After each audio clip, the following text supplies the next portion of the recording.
बिस्मिल्लाहिर्रहमानिर्रहीम। अस्सलाम वालेकुम। एमबी न्यूज़ के कौमी खबरनामे के साथ मैं हूं कसीम जफर।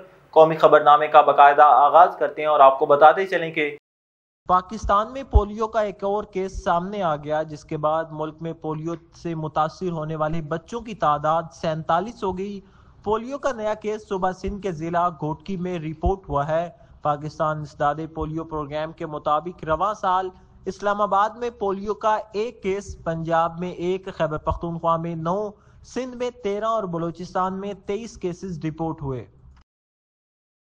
जनूबी वजीरिस्तान में सिक्योरिटी फोर्सेस से मुकाबले में 5 खारजी मारे गए, जबकि शरपसंदों से बहादुरी से लड़ते हुए 4 जवान शहीद हो गए। फौज के शबा तालुकात आमा के मुताबिक करामा में सिक्योरिटी फोर्सेस और खुराज के दरमियान झड़प हुई। फायरिंग के तबादले में 5 खारजी हलाक हुए। ISPR ने बताया कि कार्रवाई में 4 सिक्योरिटी एहलकार शहीद हुए, जिनमें नायब सूबेदार ताइब शाह, लांस नाइक गुलाब जमान, लांस नाइक मुजम्मल महमूद और लांस नाइक हबीबुल्लाह शामिल हैं।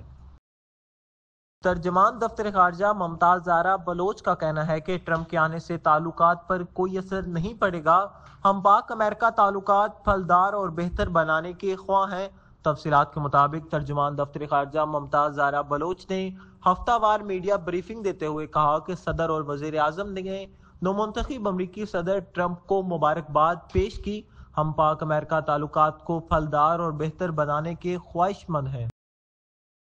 न्यूज़ स्टूडियो से फिल वक्त इतना ही। मजीद खबरों और उनके अपडेट्स के लिए देखते रहिए MB न्यूज़, क्योंकि MB न्यूज़ है मिलियन ब्रॉडकास्टिंग न्यूज़ नेटवर्क।